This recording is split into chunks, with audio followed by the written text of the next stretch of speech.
जय गुरु जी। शुक्राना गुरु जी। अनंतम शुक्राना गुरु जी। संगत जी, आज मैंने एक आंटी का सत्संग सुना और उन्होंने अपने सत्संग में बताया कि उन्हें गुरु महाराज जी से इतनी लगन थी कि वो दौड़ दौड़ के गुरु महाराज जी के दरबार जाया करती थी। इतना प्रेम, इतना समर्पण था उनकी तरफ से कि वो हमेशा गुरु जी के पास जाती थी अपने हस्बैंड के साथ। तो एक बार वो कहती है कि मैं गुरु जी से बोलूँगी कि मुझे एक बीमारी है और आज मैं गुरु जी से ज़रूर बोलूँगी। तो आंटी जब दरबार में जाती हैं और गुरु जी के चरण स्पर्श करती हैं और उसके बाद मत्था टेकने के बाद वो गुरु जी से कहती हैं कि गुरु जी, मेरे हाथों में ना कट लग जाते हैं। पता नहीं कुछ बीमारी का नाम बताया था उन्होंने, मुझे याद नहीं है। सिरोसिस नहीं था, कुछ था बीमारी का नाम, वो याद नहीं है मुझे।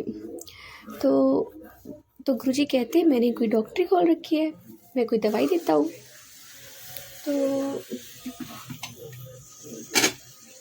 गुरुजी कहते हैं, इतना कह के चुप हो जाते। तो आंटी मत्था टेक के चुपचाप पीछे जाके बैठ जाती है।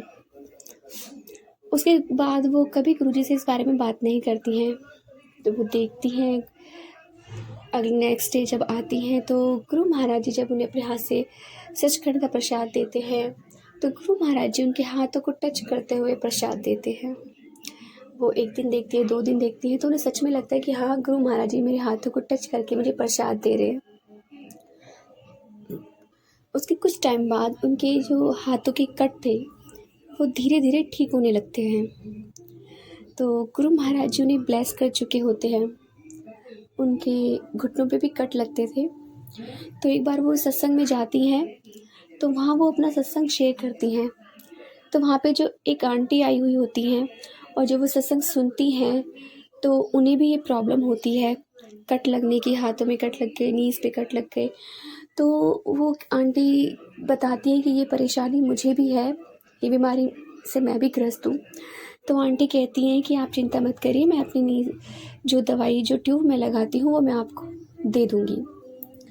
तो उसके बाद उन आंटी का नाम भूल जाती हैं और वो बात आई गई हो जाती है।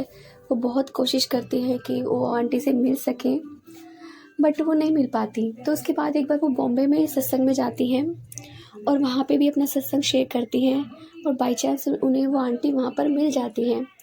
तो वो आंटी कहती हैं कि आंटी, मैंने आपको बहुत ढूंढा, वो ट्यूब मेरे पास रखी थी, वो दवाई थी मेरे पास आपको देने के लिए, पर मैं आपका नाम भूल गई थी। तो आंटी कहती हैं कि चिंता करने की कोई बात नहीं है, मैं अब ठीक हूँ, गुरु महाराज जी ने वो मेरी बीमारी ठीक कर दी है, अब मेरे हाथों भी कट नहीं लगते। तो उस टाइम पे उन्हें बात दिमाग में एकदम से आती है कि गुरु महाराज जी की सत्संग करने से, सुनने से कष्ट कटते हैं और बीमारियां ख़त्म होती हैं। तो उस टाइम पे उन्हें ऐसा फील आता है, शायद गुरु महाराज जी उनके दिमाग में थॉट डालते हैं। और फिर उसके बाद वहाँ पे एक अंकल भी होते हैं और जब वो अंकल सत्संग सुनते हैं तो उसके बाद उनकी वो बीमारी भी, उनको भी ये प्रॉब्लम होती है। और जब वो सत्संग सुनते हैं और नेक्स्ट टाइम जो दूसरे सत्संग में वो अंकल उनको मिलते हैं तो उनकी भी ये परेशानी ख़त्म हो चुकी होती है। तो सत्संग सुनने से भी, सत्संग करने से भी संगत जी आपके कष्ट कटते हैं, आपकी बीमारियां ख़त्म होती हैं और सच में होती हैं।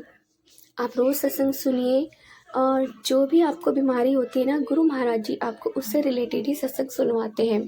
जैसे आपका सांस फूलता है तो आपको दमे वाली या सांस फूलने वाले सत्संग ही आपको सुनवाएंगे ताकि वो कष्ट आपका गुरु महाराज जी धीरे धीरे काट सके। और कभी कभी तो ऐसा भी होता है कि अगर आपके कर्म अच्छे हैं, आपने अपने कर्म अच्छे किए हुए हैं, तो वो एक बार की सत्संग सुनने से भी कट जाते हैं। तो जय गुरु जी, शुक्राना गुरु जी। संगत जी, सच में गुरु महाराज जी बहुत प्यारे हैं, बहुत अच्छे हैं। आपकी अधिकतर बीमारियां वो ख़त्म कर देते हैं। गुरु महाराज जी से हमेशा जुड़े रहिए और कभी उनका साथ ना छोड़िए। और कुछ टाइम के लिए सच में गुरु महाराज जी परीक्षा लेते हैं, वो आपको एक ब्रेक देते हैं और वो ब्रेक इसलिए सच में संगत जी गुरु महाराज जी से जुड़े रहिए क्योंकि वो आपके सारे कष्ट ख़त्म कर देते हैं, आपकी बीमारियां ख़त्म करते हैं धीरे धीरे। जैसे आपके कर्म होते हैं उसी हिसाब से आपकी बीमारियां ख़त्म होती चली जाती हैं। तो संगत जी हमेशा गुरु महाराज जी का शुक्राना ज़रूर करिए। तो जय गुरु जी, शुक्राना गुरु जी, अनंतम शुक्राना गुरु जी। संगत जी, यदि आपको सत्संग अच्छा लगे तो प्लीज़ हमारे चैनल को लाइक कीजिए, सब्सक्राइब कीजिए, बेल आइकन को प्रेस कर दीजिए ताकि नई सत्संग की जानकारी आपको जल्द से जल्द मिल सके। संगत जी, यदि आप भी अपना सत्संग शेयर करना चाहते हैं तो आप हमें हमारे व्हाट्सअप नंबर पर लिख कर भेज सकते हैं, रिकॉर्ड कर भेज सकते हैं। आपके सत्संग भी और संगत शेयर किए जाएंगे। जय गुरु जी, शुक्राना गुरु जी।